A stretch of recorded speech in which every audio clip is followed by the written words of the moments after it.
Hoje é dia 18 de fevereiro de 2022, sexta-feira, 21 graus em Franca, São Paulo.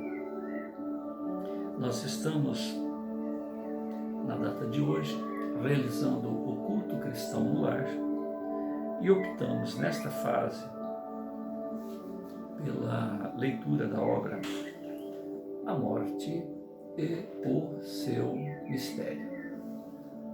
A Morte e o Seu Mistério é uma obra de Camille Flammarion.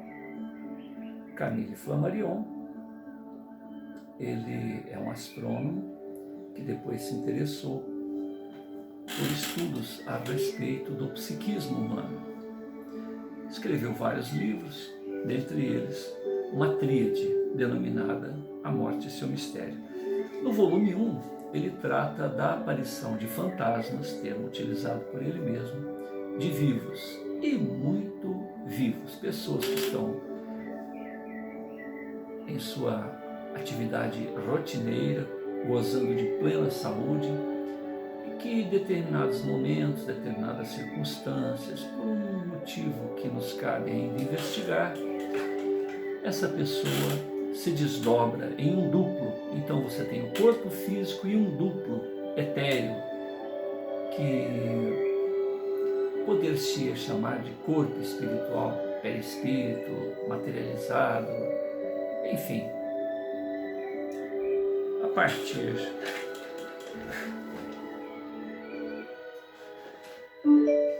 de determinada motivação,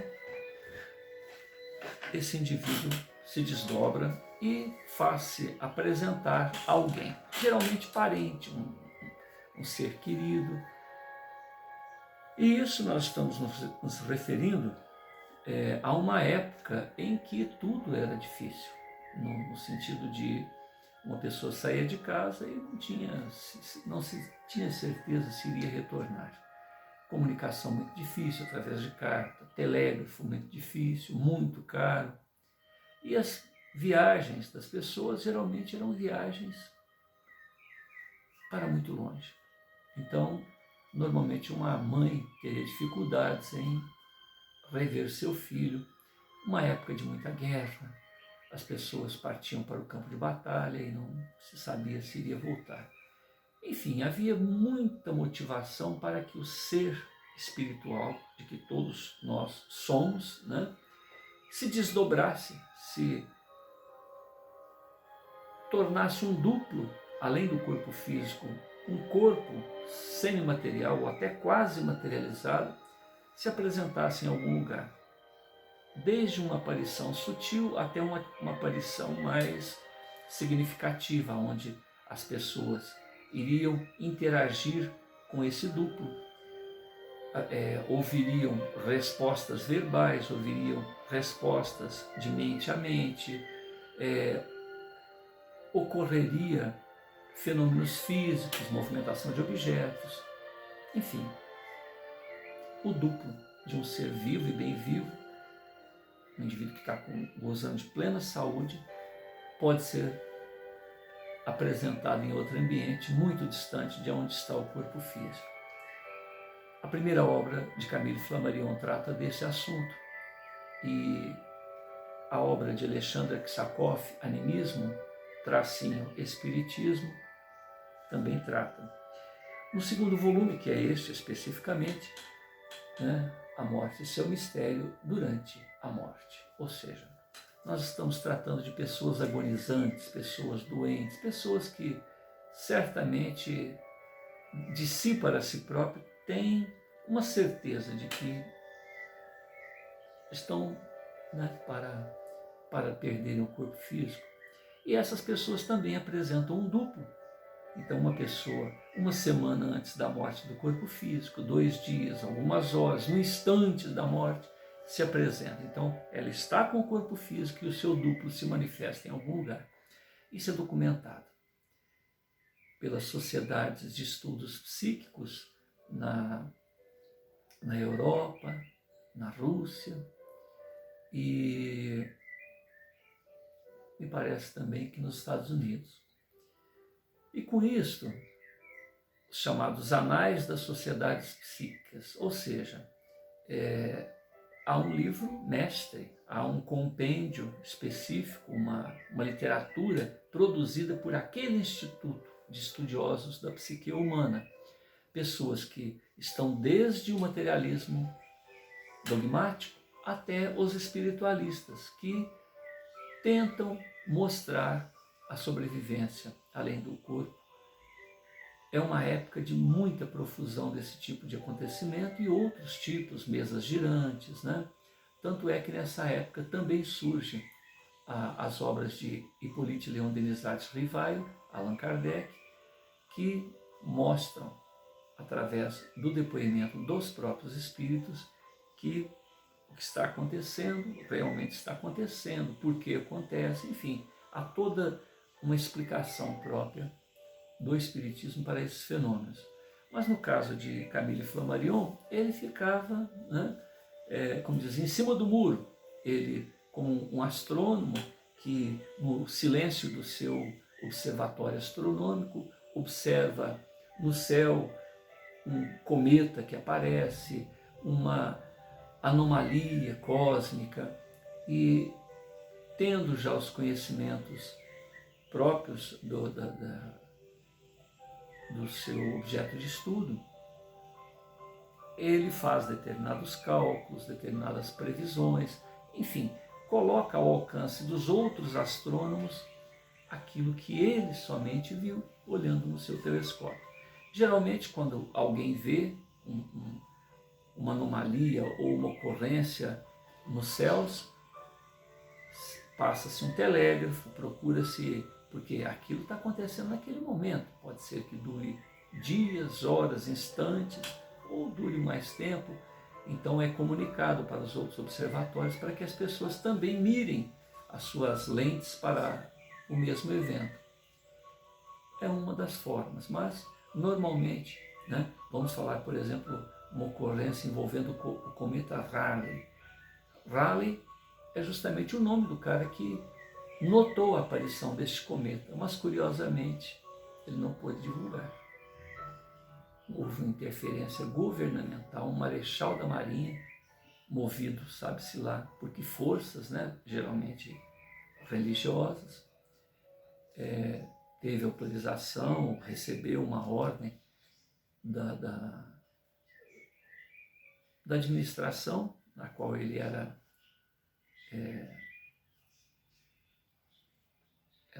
responsável, ele era responsável pela segurança, vamos dizer assim, nacional, um comandante da Marinha, e momentaneamente responsável por esse tipo de impedimento. E ele assina um documento dizendo a todos os astrônomos que não era para falar a respeito do cometa. E ninguém entende. E ninguém se atreve a desobedecer à ordem. E com isso ocorre toda uma calamidade social. Pessoas suicidam, pessoas são levadas à loucura. Enfim, um fenômeno, um rastro de luz passa pelo espaço, o mundo inteiro vê e não se pode dizer a respeito do ocorrido. Então, Camille Flammarion comenta que os astrônomos foram impedidos de noticiar a aparição ou a reaparição do cometa Halley. E, de qualquer maneira, o mundo científico da época tinha seus recursos para registrar esses fenômenos astronômicos. E ele utiliza a metodologia para os fenômenos psíquicos. De tal maneira, a sua postura pessoal perante esses estudos é tão comovente que ele consegue unir materialistas convictos com espiritualistas convictos, porque ele é neutro. Ele diz, o Espiritismo diz isto, o Dr. Myers diz isto, Ernesto Bozano diz isto, o príncipe fulano de tal diz aquilo, tratando dos fenômenos psíquicos. Aqui particularmente, nessas obras, até então, nós falamos da manifestação de duplos, seres que estão encarnados, gozando de boa saúde, como no primeiro volume, ou moribundos, como se trata do segundo volume, que é este. As pessoas se apresentam em algum lugar e isso fica documentado fartamente. Lembrando que todas as pessoas que estavam envolvidas com esses estudos psíquicos eram príncipes, barões, baronesas, duques, intelectuais reconhecidos, pessoas que tinham muito a perder se caísse no ridículo.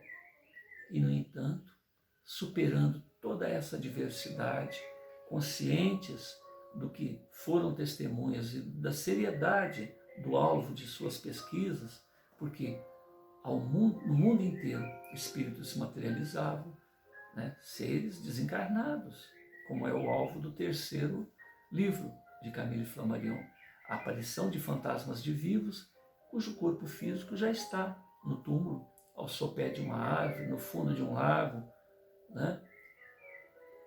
Morto e bem morto o corpo. No entanto, esses seres se manifestam. Alexandre Aksakoff faz um paralelo com Camille Flammarion, estudando fenômenos do mesmo sentido, tanto os fenômenos espíritas como os fenômenos anímicos, e diz o seguinte: todo fantasma de vivo, pessoa que tem um corpo físico, é auxiliado por um fantasma de morto. E todo fenômeno espírita, onde o fenômeno, em tese, está ocorrendo com a manifestação de um indivíduo que não tem mais o corpo físico, ou seja, um fantasma de um morto, é impossível ele agir somente por si. Tem que haver o organismo e a interferência do próprio ser imortal, né, do próprio fantasma do vivo. Enfim, sempre há mais de um ou mais de outro, mas não há como um desencarnado se manifestar sem a assistência de um encarnado. E não há como um encarnado, chamado paranormal, né, nos dias de hoje, produza de per si esse tipo de fenômeno, sem que haja interferência de um, abre aspas, morto, né, de alguém que já não tem mais o corpo físico. Porque há todo um universo desconhecido. Por mais consciente que seja um encarnado, ele não tem condições de per si fazer com que aquilo se dê. Prefaciando esse segundo volume, ele apresenta um pensamento socrático. Ninguém sabe o que é a morte, nem se ela será o maior dos benefícios para o homem. E apesar disto, tememo-la. Tememo-la como se fora o pior de todos os males. Atenienses, acabais de me condenar a este epílogo no mundo da forma.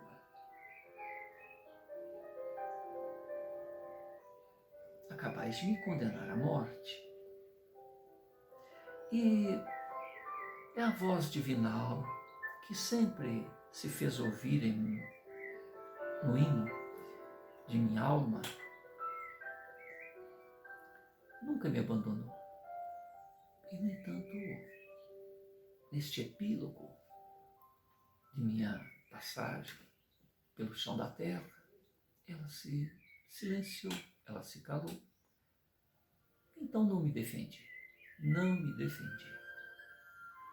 perante meus acusadores e juízes, porque entendo que aquilo que se sucede é um bem, é o melhor.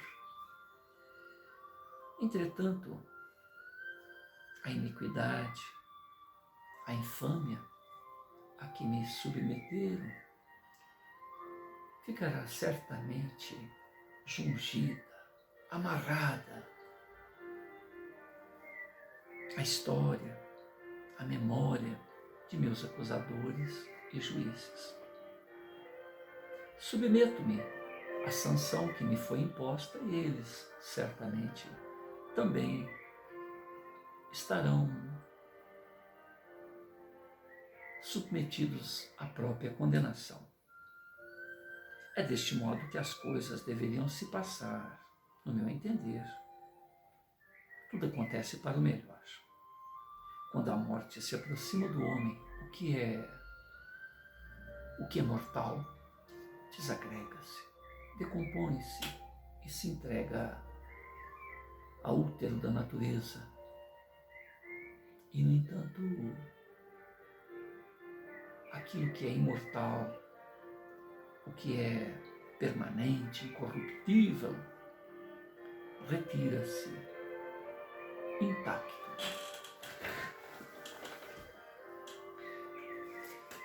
Nós, nesse segundo volume, achamos muito interessante dois pensamentos. No capítulo anterior, o capítulo 8º, ele apresenta um pensamento de Buller Lytton Zanoni, que diz o seguinte: ele sentia-se submetido ou submisso, a influências solenes, influência da natureza, magnetismo vasto, magnetismo infinito, que é a vida da criação. Vida esta que prende o átomo ao universo. Repetindo, ele sentia-se submetido a influências solenes da natureza. Magnetismo vasto, magnetismo infinito, que é a vida da criação, que prende o átomo ao universo. Quem diz isto é Buller Lytton Zanoni. E agora, iniciando o capítulo 9, as folhas 138, 139, diz o seguinte: mortes anunciadas por barulhos, por pancadas, por inexplicáveis ruídos, por fenômenos físicos, eletricidade e a faísca. Aí há um texto retirado da obra Universo é Dinamismo. A gravitação no mundo astronômico, a eletricidade no mundo físico, o princípio vital no mundo vivo, o espírito no mundo psíquico regem o universo. O universo é dinamismo. O universo é movimento. Continua Flammarion. Averiguamos a irrecusável ou a irrecuável realidade das sensações e distância de mortes ignoradas. O conhecimento que temos de transmissão psíquica por meio de ondas etéreas permite-nos compreender bem facilmente as sensações mentais. Como constante, vamos examinar aqui os casos inteiramente opostos de revelações de mortes por barulhos, por agitações violentas, por fenômenos mecânicos de vária ordem. Esses fenômenos físicos são tão numerosos, tão incontestáveis, que será útil consagrar-lhe capítulo especial. Ponto fora de dúvida, ou pondo fora de dúvida, a sua autenticidade. Confessarei desde já que é atualmente impossível explicar essas manifestações materiais. Isso representa mais uma razão para que as estudemos. Um paralelo aqui. Flammarion sempre apresenta fatos, ele evita explicar, mas faz uma coletânea de fatos, ocorrências que nós vamos chamar de históricas. Então o que ele diz são histórias com H e não histórias lúdicas, histórias fictícias. Isto representa mais uma razão para que as estudemos. Encaremo-las de face. Não são menos frequentes que as transmissões telepáticas mentais. Pelo contrário, já de resto as anotei no capítulo 5º, que se ocupa das manifestações de moribundos antes da morte, especialmente no órgão de Ernolsheim, tocando por si mesmo. Órgão de Ernolsheim, tocando por si mesmo. No ruído da Rua Nobel, em Paris, no leito que se segue, numa cidade da Espanha, nas agitações ruidosas da casa de Luneville. Aqui vai fazendo um apanhado de vários casos, né? Nas pancadas que se ouvem durante 8 noites na persiana do andar inacessível, trata-se aqui de fenômenos produzidos por espíritos vivos. Agora teremos de examinar fenômenos observados à hora da partida para um outro mundo. As observações exatas feitas em todos os países, nas mais diversas circunstâncias acerca de morte, anunciadas por barulhos inexplicáveis, pancadas ouvidas, passos, deslizar de pés, movimento de objetos, este na maior parte do tempo fictícios. Então quer dizer que o objeto movimentou, mas não movimentou. São talvez os que há de mais surpreendente nas manifestações que estamos estudando. Há muito tempo já que os meus leitores puderam ser impressionados por tais fenômenos, fora deste trabalho, lendo, entre outros, O Desconhecido. No caso, por exemplo, do general Parmentier, do deputado poeta Clovis Hugues, a religiosa Sr. Janvier, P. Bouchard, Mariade, Morissoft, Soula Irol e tantos outros exemplos autênticos. Veremos ainda outros mais distantes no capítulo das manifestações de moribundos, para transmitir a maior claridade possível ao meu estudo e para evitar aos leitores toda a investigação de análise e enviar, encaminhar, né? Não é evitar, é evitar.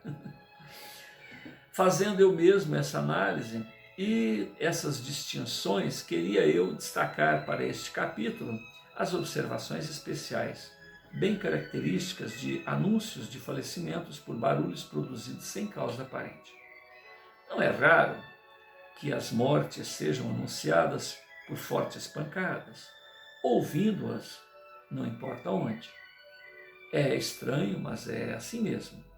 E a mais elementar lealdade, olha que interessante, manda-nos registrar os fatos tais quais são.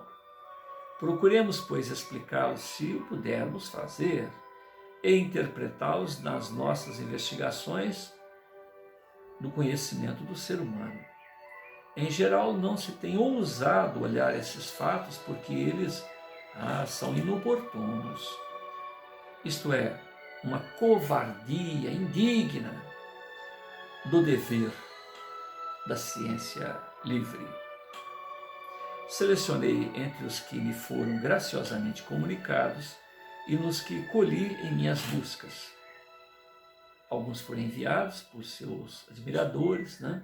E outros ele teve que procurar, geralmente nos anais das ciências psíquicas e nos livros de outros autores. Inaugurei esta série por uma das mais singulares aventuras. O presidente da Sociedade de Horticultura da Circunscrição Administrativa de Etampes, o Sr. A. Bravetti, que estudou a influência da luz colorida sobre a vegetação, por excelências análogas às que criei outrora no meu observatório de Juvisy, fez-me conhecer em abril de 1900 esta observação curiosíssima, certificada por 4 testemunhas oculares e auriculares, e cuja narrativa levava, como habitualmente, os seus ouvintes ao riso. Então vamos lá. Quem assina é a Blavette de Étampes, carta de número 895. Estava no colégio de Sens, no Ione, e tinha 17 anos quando recebi uma carta de minha irmã que vivia em Étampes, em companhia de meus pais e de uma criada. Nessa época, minha mãe estava muito doente. Uma noite, a campainha, cujo cordão ia da alcova onde meus pais dormiam ao quarto da criada, situado no primeiro andar, começou a tocar vibrantemente. A toda a pressa, minha irmã, cujo quarto ficava próximo ao da serva, foi chamá-la, descendo ambas para informarem se minha mãe estava pior ou qual a razão por que chamavam. Meus pais replicaram-lhes que estavam a sonhar e ninguém havia tocado. No mesmo instante, ouviu-se novamente a campainha. Meu pai saltou do leito, o cordão da campainha e o seu batente estava ainda em movimento. E a criada, fingindo-se destemida, exclama: "Bate, bate, martelo, que não me metes medo." Havia, portanto, 4 testemunhas bem acordadas do que se passava e ninguém poderia tocar a campainha, a não ser uma pessoa que estivesse na alcova. Em seguida, tudo reentrou na ordem. Antes de se tornar a deitar, meu pai consultou o relógio, vendo que eram 2h30. 2 dias depois, recebi uma carta de Paris anunciando-lhe a morte de uma parente. Querendo verificar se tinha havido coincidência entre o fato ocorrido durante a noite e o falecimento, escreveu para Paris neste sentido, recebendo a resposta que se lhe dizia que na realidade fora essa mesma hora que o decesso de seu parente ocorrera, o que fez com que seu pai exclamasse: "Não acaba, pois, tudo conosco?" Quer dizer, o pai dele falou: "Mas não morreu, acabou, né? Não se acaba tudo conosco?" Sem ser religioso, meu pai tinha convicções espiritualistas, minha mãe era uma crente sem beatício. Então o pai estava fazendo ironia, né? Não se acaba tudo conosco? Como diz, né? Comunico-lhe este fato muito circunstanciado como dos mais notáveis, certamente, e merecendo ser-lhe transmitido. Estou tentando, como o Senhor, a inclinar-me humildemente diante de tais inexplicáveis coincidências e considerar-me-ia feliz se estas observações pudessem concorrer para conduzir a uma solução. Quem assina é A. Blavette, da cidade de Étampes, carta de número 895, da coleção particular, né, de missivas, de casos de Camille Flammarion. Flammarion continua comentando o seguinte: "Não se pode duvidar de que uma campainha se fez ouvir. Foi agitada, sem causa conhecida, e de que este movimento foi visto, foi ouvido. Também não há dúvida de que a sua vibração correspondeu com o falecimento. Essas manifestações dividem-se em 2 categorias principais e muito distintas. Umas são objetivas, outras subjetivas. As primeiras são exteriores às percepções físicas, mecânicas, materiais. As outras são sensações internas, percebidas apenas pelo espírito. No exemplo que relatei, viu-se a campainha em movimento, pertencente, pois, à primeira categoria.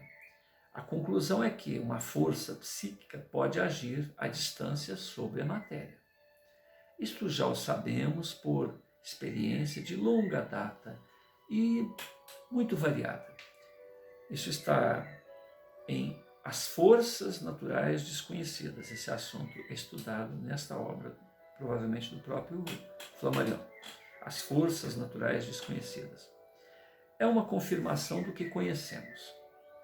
Agora a causa atuará, agora a causa atuante partirá do morto ou de um vivente.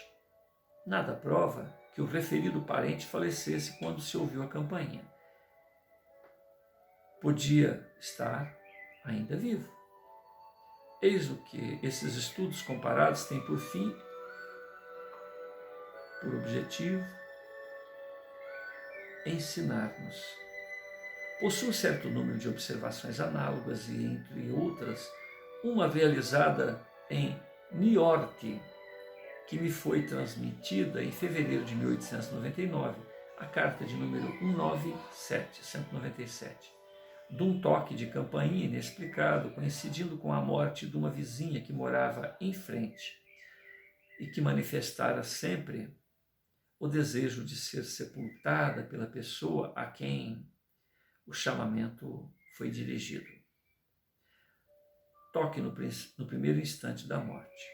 Estas espécies de significações de falecimentos por toques são muito raras. Observam-se em todos os países e em todas as épocas. Mas a ignorância psíquica é tão geral na humanidade como as ignorâncias astronômicas, o que é dizer bastante. A morte de São Francisco de Sales observou-se este fato. É relatado por Nicolau Alteville na sua História de muito antiga e ilustre casa de São Francisco de Sales, página, no ano de 1600, na casa de São Francisco de Sales, 1669, página 319. Isso está em Anais das Ciências Psíquicas, em setembro de 1911, página 281. Eu me lembrei de um fato particular na nossa casa. Ô Marina, vem aqui um pouquinho. Não precisa vir na câmera, não. Fica só atrás da câmera. Só um pouquinho, por favor. Eu quero que você conte o que é a casa da minha avó. Fica aqui um pouquinho. Ela não precisa ficar na câmera, é só ficar aqui atrás. Olha, eu vou falar em voz alta, você me corrige se estiver errado, tá bom? Ela não está vestida adequadamente, então não quer aparecer, mas ela está ouvindo o que eu estou falando.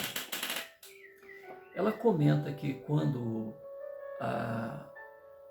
a mãe do meu pai desencarnou, ela ouviu, ela estava dormindo e eu estava trabalhando, fazia plantão, trabalhava à noite, os plantões, e ela ouviu barulho na mesa da cozinha. É como se fosse alguém que pegasse garfo, colher e jogasse sobre a mesa, e a mesa é de granito, então ela tem um barulho próprio, de metal batendo no granito. E ela levantou, foi lá na cozinha, estava sozinha em casa com as crianças, acendeu a luz e viu que nada. O garfo, a colher, essas coisas estavam em cima da mesa ou não? Foi só o barulho? Não tinha nada não. Ah, tá. Então, 3 da manhã. Hã? 3 da manhã? 3 da manhã. Todo mundo dormindo quietinho, porta fechada, não tinha nada. Então não havia movimentação na casa, todo mundo dormindo. 3 horas da manhã, aquele tilintar, de metal batendo no mármore da mesa, que a gente tinha uma mesa nesse sentido, feita de granito, vamos falar assim, né? Mas na verdade não havia, então, o garfo e a colher produzindo aquele barulho. O garfo nem estava em cima da mesa. Quantas vezes se repetiu, Mariana? Eu deitei, eu fui lá, olhei, não vi nada. Aí vim pra dentro, paguei a luz e começou. Continuou. Ah, e aí? Só isso. Eu dormi com barulho. Mas, e depois você foi dormir, o barulho continuou. Aí você dormiu com o barulho, foi isso? Foi. E aí no outro dia você ficou sabendo que a mãe do meu pai morreu. É. Certo. Então veja bem, o que ele comenta aqui? Que há dois tipos de ocorrências. Olha só. Uma delas, que é o fenômeno material, ou seja, realmente está ali o objeto e aquele objeto realmente está sendo arremessado, né? Tipo, se fosse o caso, estaria lá a colher, o garfo sendo arremessado sobre a mesa da cozinha. Mas isso não aconteceu. O barulho é o mesmo barulho que se daria se tal objeto tivesse sido arremessado. Mas, no entanto, a mesa não tinha nada em cima, os talheres de metal estavam na gaveta. Né? Não tinha nada. Não tinha nada em cima da mesa, só o barulho. Né? Então, o Flammarion aqui, ele cita esses dois tipos de ocorrência. E no dia seguinte, se teve a notícia do falecimento da mãe do meu pai. O Flammarion aqui, ele conta nessa mesma obra, nesse mesmo volume, o caso de uma família que sempre tinha, vamos dizer assim, a pecha, né, a situação repetitiva, quase que um destino, de que se ouvia barulho de um tiro, um barulho que era ouvido em toda a vizinhança. Quando a gente fala vizinhança, é um lugar ermo, com pessoas morando longe uma da outra, propriedades, né, vastas, mas que o campo permite que o que acontece numa casa, a outra ouça, principalmente se for um barulho de tiro. Então, estava ali um pesquisador, uma pessoa que estuda esse tipo de fenômenos psíquicos, e houve esse comentário que por ali, né, já era a fama do lugar, veja bem, já era a fama do lugar esse tipo de ocorrência. Quando se ouvia o barulho de um tiro, podia saber que alguém por ali ia morrer. E o pesquisador parece que foi lá, já foi nessa intenção, né, de saber alguma coisa nesse sentido. Quando ele está ali conversando com as pessoas e, para a surpresa deles, ouve-se um estampido de um tiro, como se tivesse alguém disparado uma arma dentro da própria sala em que estava o pesquisador, que estava interessado nesse assunto. E um cheiro de pólvora muito forte invadiu o ambiente, sufocou todo mundo, mas não havia fumaça. Então, ouviu-se o barulho do tiro, sentiu-se o cheiro da pólvora que sufocou as pessoas, como se fosse uma fumaceira, mas que não tinha fumaça. As pessoas abriram portas e janelas para respirar melhor. E aí todo mundo ficou pasmo, porque o assunto se repetiu. E, curiosamente, olharam o horário, o dia, e posteriormente se recebeu a notícia de que alguém tinha falecido. Então nós estamos repetindo essa ocorrência em páginas anteriores desse mesmo livro, porque, curiosamente, é o tema que a gente está estudando.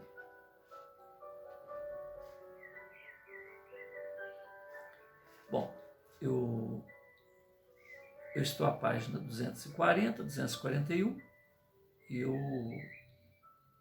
vou deixar para ler a partir da página 241 na próxima oportunidade, porque é extenso, né? Então são várias ocorrências. E é uma carta atrás da outra, tá vendo? Então vai da página 241 até a página 266, quando inicia um outro capítulo entre a vida e a morte. Capítulo 10 desta obra.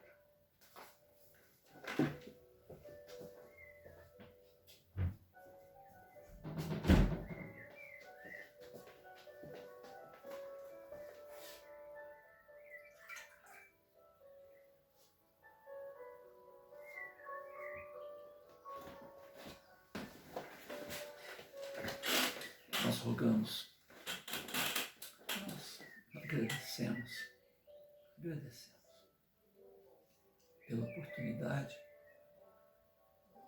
dessa leitura de Flammarion, que se empenhou tanto, investiu tanto tempo de sua vida para que ficasse registrado fatos, experiências diversas, pessoas de boa fé que contam o que se sucedeu em suas histórias de vida e com isso fazer-nos refletir. Nós, 200 anos depois, 100 anos depois, nós estamos em fevereiro de 2022 e Flammarion conta casos de 1800 e pouco, 1900 e pouco, então 200 anos. Numa época em que os fenômenos físicos, os fenômenos de mente a mente, né, subjetivos, portanto, se multiplicaram, pré-anunciando o desencarne de alguém, pré-anunciando a chegada de alguém, como é o caso de uma mãe. Nós lemos agora há pouco, no mesmo capítulo, não, no capítulo anterior, uma senhora que vivia com alguns dos seus familiares e alguns de seus filhos, uma família numerosa, foram estudar muito longe. E de repente ela caía de cama e falava: nossa, fulano está doente.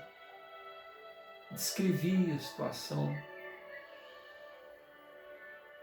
O parente, o filho, né, ia fazer uma prova. Então, não se sabia se ele ia ser aprovado ou não. Ela dava notícias do que estava acontecendo com o rapaz. Quando ele resolvia ir visitá-la, ele muitas das vezes não avisava. Ele queria pegá-la de surpresa. E qual não era a surpresa dele que ia visitá-la? Quando ele chegava, a mesa estava posta e naquele dia ela fazia questão, porque nessa região o almoço é servido de manhã. Então a pessoa come de manhã, toma lanche um pouquinho mais tarde e janta mais tarde, né? Então a família ficava até zoando, né? A matrona, né? A genitora, dizendo o seguinte: olha, hoje o café, né? O almoço vai ser uma ceia, né? Quer dizer, ela vai ficar esperando o filho até de noite. Mas era no sentido de brincadeira, era uma zombaria, mas era uma brincadeira que os familiares faziam. Então ela tinha um vinho especial, uma comida especial, porque ela sabia que aquele ser querido iria chegar e muitas das vezes sabia até o horário que ele iria chegar. Como isso é possível? Né? Ela ficar doente junto com quem está doente e entrar em euforia para receber, mudava até a rotina da casa para receber o parente distante, que geralmente o filho, né? Que trabalhava longe, que estudava longe e que iria chegar. Ela sabia, o parente chegava, os outros familiares diziam: eu pensei que eu ia tomar o café da manhã, né? Na nossa região aqui seria o almoço da manhã, eu iria fazer a ceia, porque a mãe não deixou ninguém comer até você chegar. E isso foi registrado nos anais das ciências psíquicas. Então, nós estamos gratos a Flammarion e a sua equipe que nos ajuda no sentido de fazer, além deste mísero esforço pessoal, fazer vibrar, colocar nesse momento as energias necessárias para que cada um de nós, ao ouvir esses contrapontos, a semelhança do que eu comentei agora com a minha esposa, cada qual rememore fatos que aconteceu consigo próprio. Coincidentemente, nessas coincidências que não são coincidências, né? São socorros vindo do mais alto, alguém de inesperado vem e conta mais um caso que vai enriquecendo a nossa experiência pessoal e fala, poxa, eu achei que era só uma historinha, eu achei que era uma conversa fiada, e no entanto, olha só, isso é de todos os tempos, todas as horas, todos os lugares, e a gente não se atentou para isso, né? Louvado seja Deus, louvado seja Flammarion em seu esforço, a equipe que você forma, sempre, desde a época em que esteve aqui na Terra. Louvados sejam todos nós, louvados sejamos todos nós que abrimos espaço no nosso mundo íntimo para ouvir esses apontamentos e rememorarmos a nossa origem crística, rememorarmos a nossa essência ad eterna, a nossa essência de imortalidade e sabermos que essa veste, essa roupinha, ela com o tempo se torna rota e precisa ser substituída, mas que a verdadeira vida é mais do que estar nesta ou naquela roupinha. Vai existir um momento em que não há necessidade mais dessas roupinhas e poderemos viver de uma determinada maneira que sequer imaginamos, né? Jesus disse, vós sois deuses, aquilo que eu faço, vós podeis fazer. Ele também disse,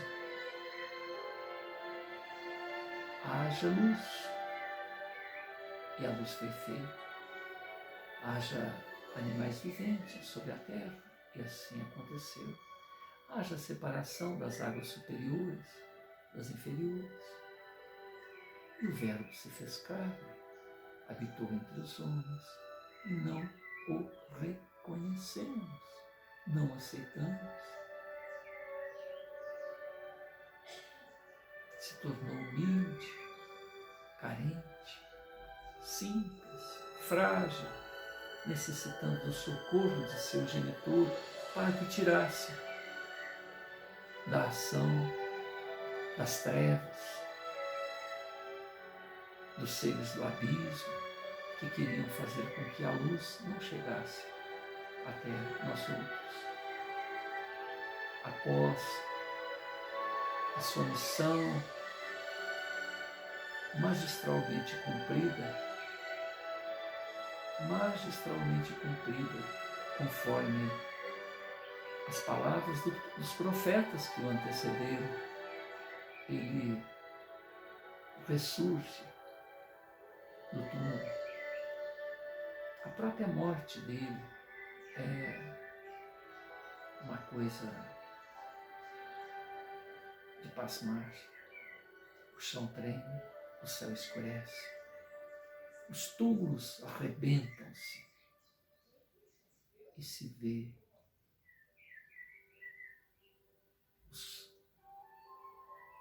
parentes, os conhecidos que estavam lá depositados no cemitério, os locais próprios para colocarem os corpos dos mortos, e eles andam daqui para lá, de lá para cá. Uma voz, uma trombeta toca nos céus. E Jesus diz que está tudo consumado. E, conforme anunciado pelos profetas, é aí que os hipócritas, que os acusadores, que os juízes reconhecem que ele era realmente o que havia de vir. E não satisfeito com tudo isso, ele ressurge 5 outras oportunidades no caminho de Emaús, junto a Maria de Magdala, junto aos seus discípulos e seguidores e junto a uma multidão de quase 500 pessoas, onde ascende aos céus e mostra a todos nós que a vida continua. Eu estarei convosco todos os dias até a consumação dos séculos. Não vos deixarei sós.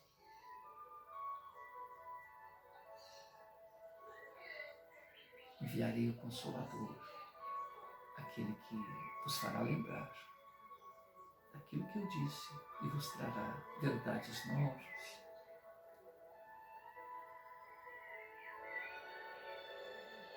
Então Jesus representa uma continuidade desde que o mundo foi criado até o momento em que ele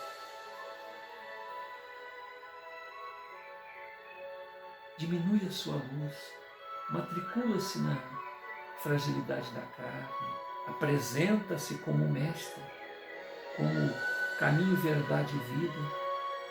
Depois deixa-nos essa mensagem de vida eterna, ressuscitando vários indivíduos que, reconhecidamente pela ciência, pelo conhecimento médico da época, estavam mortos. Cura doenças incuráveis, faz surdos, mudos, paralíticos retornarem à saúde instantaneamente, loucos. E para mostrar que a coisa não era brincadeira, a loucura do louco foi para os porcos. Foi expulso de onde ele estava pelas pessoas daquela ilha. E quando retorna para lá 2 anos depois, aquele louco, convertido pela própria mudança de vida que Jesus lhe trouxe, faz apresentar milhares de seguidores. Então o louco que se tornou são, mesmo na ausência de Jesus, foi uma mudança de vida para tantas outras pessoas que vivem naquela ilha.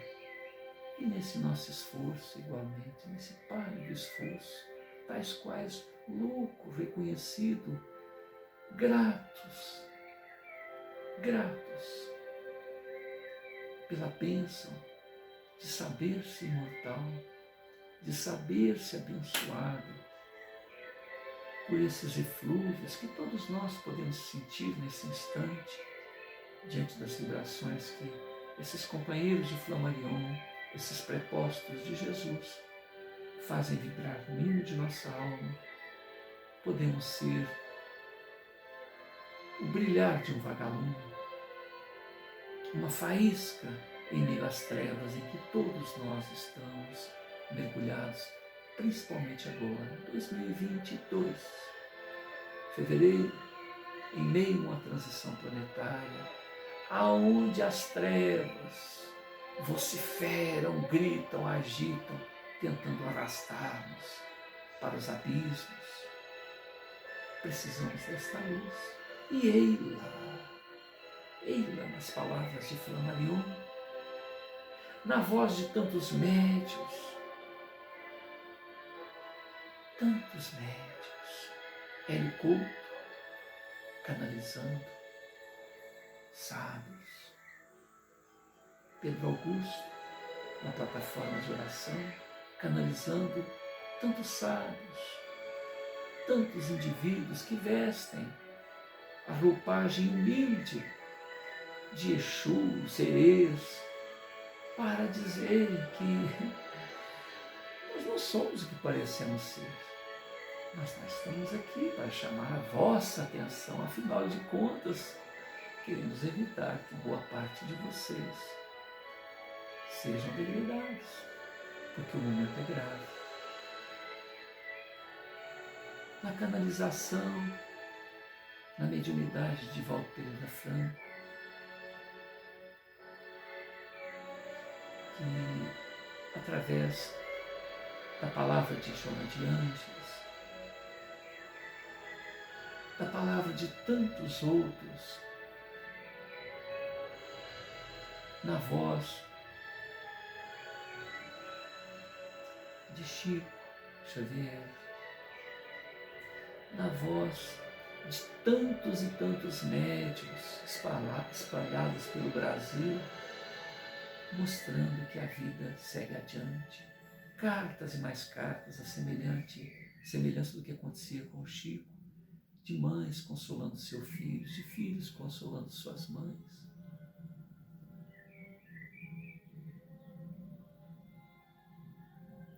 De intelectuais, gratos ao conhecimento da doutrina espírita, que nos fazem ver brilhar a compreensão a respeito da complexidade que rege essa relação entre o mundo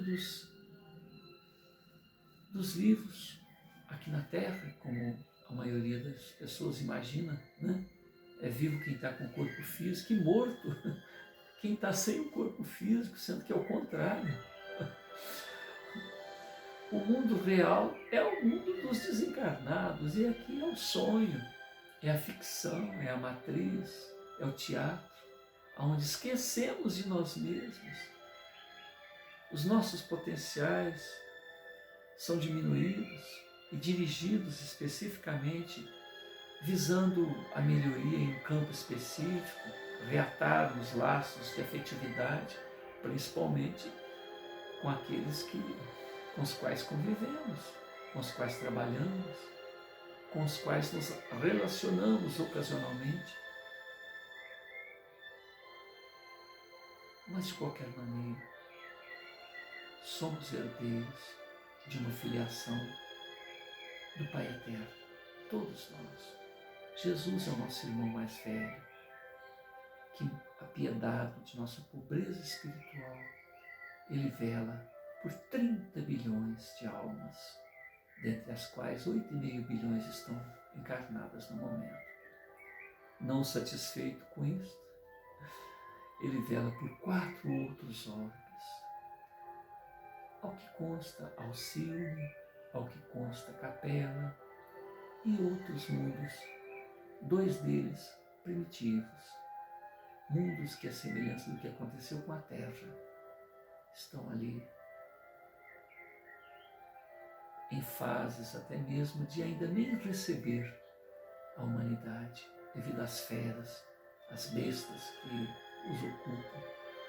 Mas, pelo menos um deles, o homem ainda está descendo da árvore, né?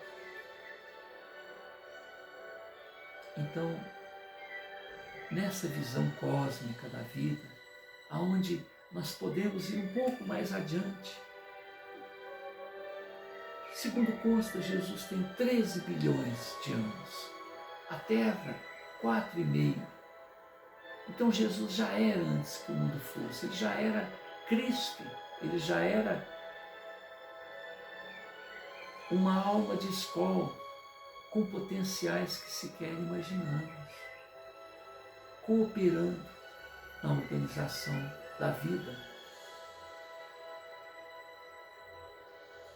E haverão Cristos, não de 13 bilhões, mas de 300, de 30, de N bilhões, trilhões, quatrilhões, enfim, não há números, porque o Pai Celeste é ad eterno, Ele cria sempre. A cada instante nós temos novos e novos irmãos para conviver e, num futuro que só pertence a Deus, quem sabe, termos um trabalho como o do Cristo para tutelar um grupo maior. Isso é exercido a partir do próprio corpo, né? Porque há uma realidade, todos nós já passamos, nós em espírito, né?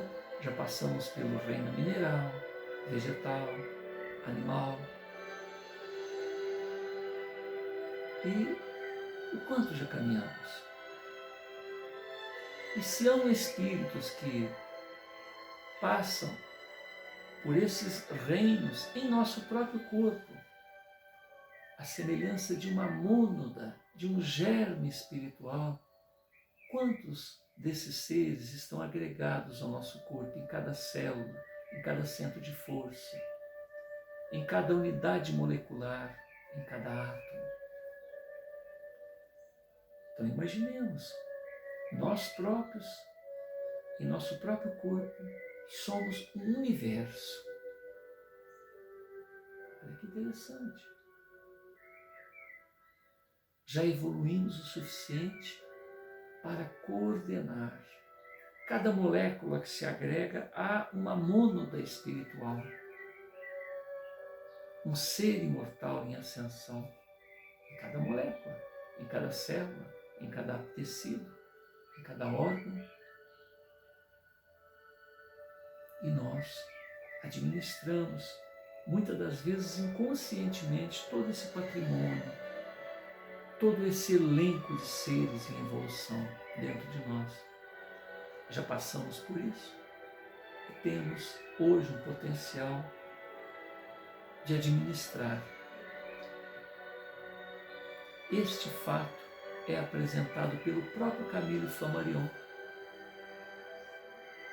na obra Narrações do Infinito, no seu quarto diálogo com o Lumen, onde esses fatos são relacionados.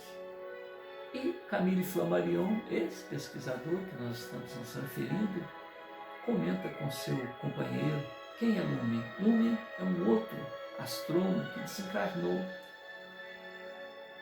sob a vigilância dele. Ele estava muito doente e Flammarion foi velar, né, em seu leito mortuário, e ele acompanhou os seus últimos instantes, e os dois combinaram: quando você retornar, se possível, se tiver permissão, me fale como foi. E lá no seu quarto diálogo, em 1869, ele faz esse tipo de apontamento, que mônadas espirituais fazem parte de cada átomo, de cada molécula, de cada tecido, numa sucessão de conquistas, de graduação, até atingir a racionalidade.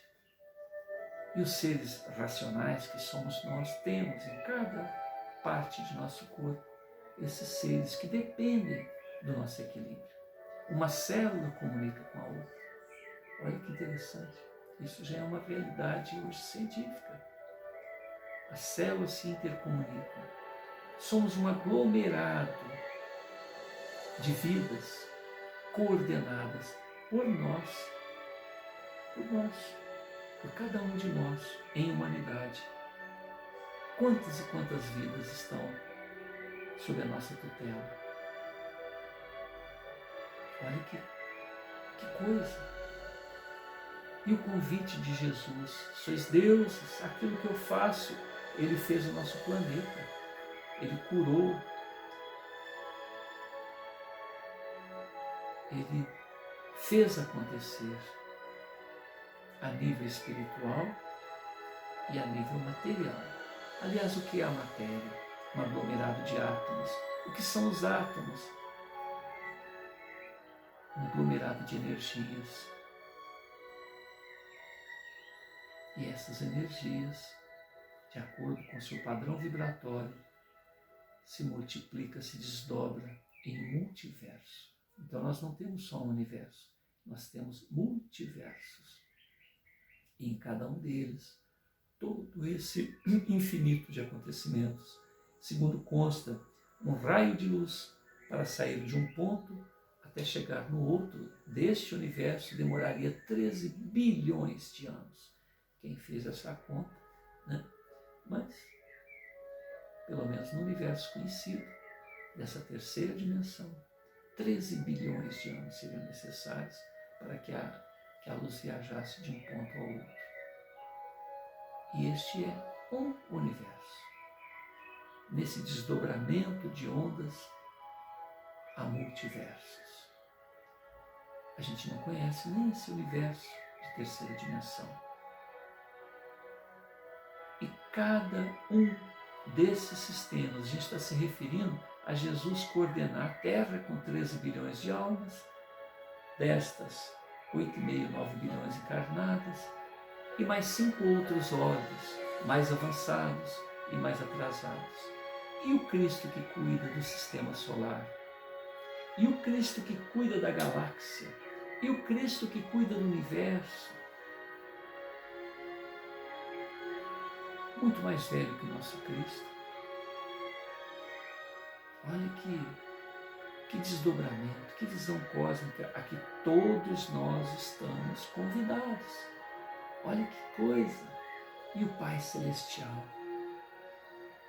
Criador de tudo isso, permitindo-nos co-criar, para cá ou para lá, harmônicos com a pureza que dele emana, que é o amor, ou dissociados disso, perturbando a vida de um e de outro. Escolhemos o melhor caminho. Escolhamos o melhor caminho, né? Porque podemos escolher o caminho de caminhar contra a corrente da colaboração, do ir para cima, para novos estágios, porque certamente o que faz um Cristo galáctico está muito distante do que faz o nosso Cristo da Terra. É o caso de se pensar. Né? Muita paz a todos. Que o Senhor da vida nos ilumine as consciências e permita que aproveitemos esse momento importante porque a Terra passa. Porque quer estejamos aqui merecedores dessa mudança vibracional, desse novo status quo a que a Terra vai estar vibrando,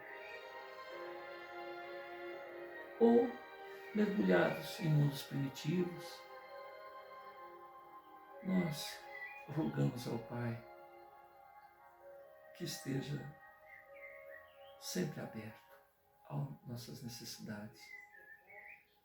Muita paz a todos.